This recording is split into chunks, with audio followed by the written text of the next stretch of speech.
Sometimes I wonder how much effort is too much effort. This is my effortless makeup look on my acne skin. Hi, this is Shelly here, and my skin is little irritating and has got some acne, and we are going to cover it up with some makeup, and I'm going to show you how easily you can do it. I have applied Charlotte Tilbury Hollywood Flawless Filter on my peripheries and I am blending it out.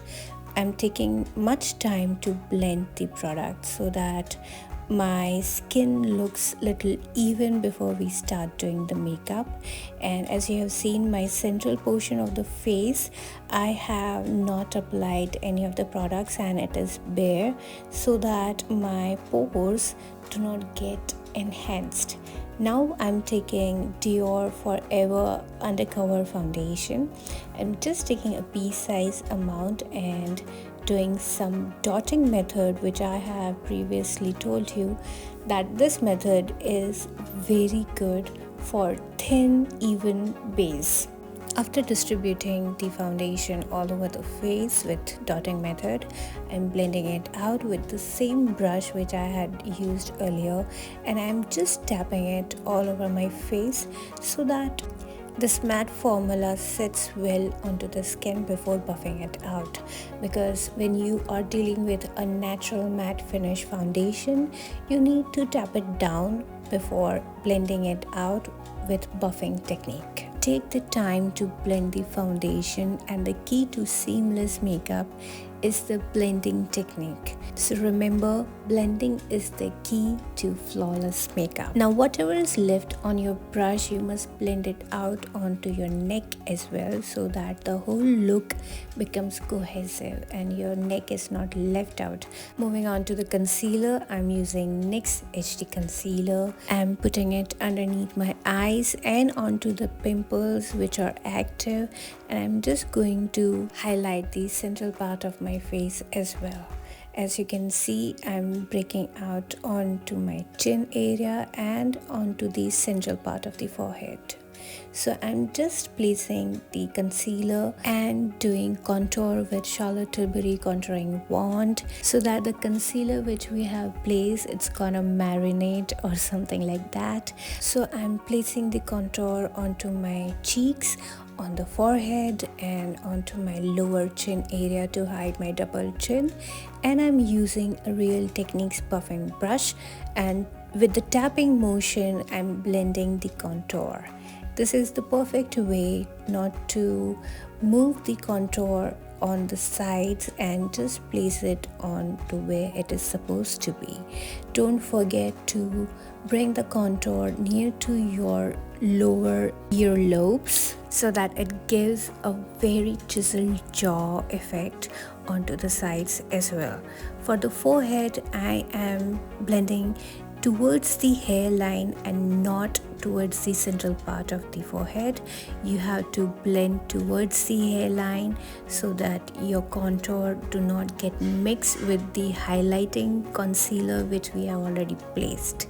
Now I'm blending the concealer by the time it has become thick and it is ready to blend out. Do not spread the concealer beyond its placement, because there is a reason why we have placed the concealer onto the areas where it is placed. As you can see, I am using a very light hand to blend the concealer. Do not rub it or do not irritate the foundation which we had placed earlier, because this is the second layer we are placing for highlighting, concealing the dark circles and covering up the pimples. So you need to be very precise in blending out the concealer as the second layer on top of your foundation. Using the same foundation brush to blend out the edges where we have placed the concealer so that it blends out seamlessly. This step should not be taken for granted. Now taking Huda Beauty Easy Bake Powder, I'm setting the whole base and I'm taking the extra powder in my palms and using it as I need it. As you can see, I'm blending the creases out before putting the powder so that you don't have creases underneath your eyes. and you can see how beautifully it has blurred out my whole face and it looks like a filtered face.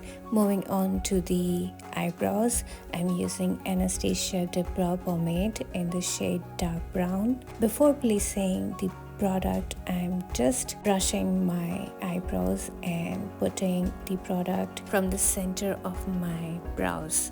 I'm starting because I need to have thicker brows and slowly moving towards the end of the brows. Just this product is enough for my eyebrows. I'm not doing any gel to set it.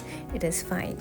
Moving on to the eyes, I'm using Golden Goddess eyeshadow palette from Charlotte Tilbury, and I'm directly placing the shadow onto my crease and I'm trying to blend out in a windshield wipe motion and placing it all over my lid so that it gives a beautiful brown finish on my eyes. These quads are shimmer shadows and they give a beautiful sheen in your eyes.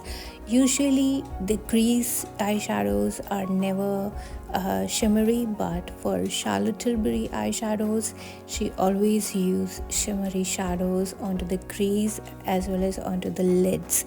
It gives a beautiful glam look effect on your eyes. As you can see, I'm taking the same shadow onto my lower lids as well and blending it out with the same brush.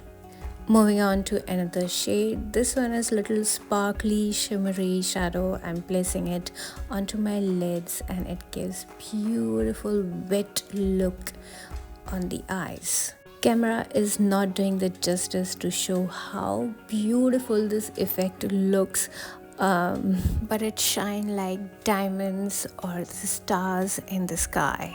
I absolutely love these eyeshadows. Placing the golden eyeshadow onto my inner corner of the eyes, it opens up and widens the eye area between the nose, and I'm placing the same shade onto my brow arch. However, you can skip this step if you do not like the inner corner highlight. I like it, so I'm doing it. Moving on to the mascara, I'm using Maybelline Hypercurl Mascara.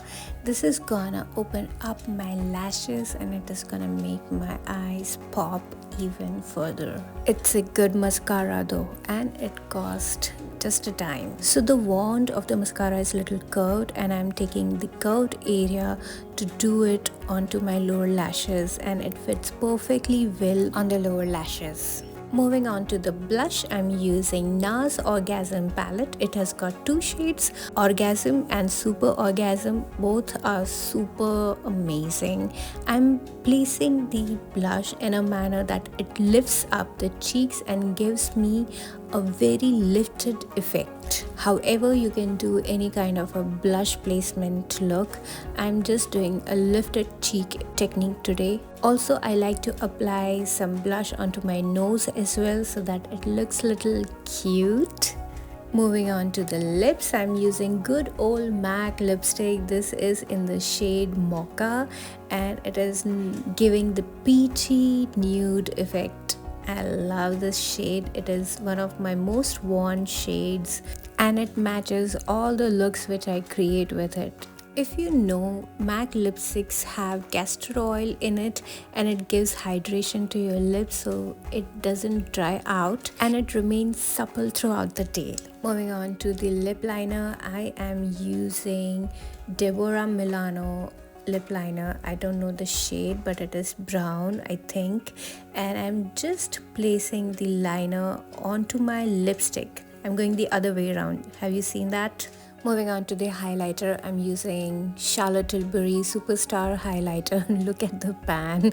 I don't know when it is gonna complete. So I'm placing the highlighter with the Real Technique brush and I'm putting it onto the higher part of my cheeks as well as onto the dent of my eye socket.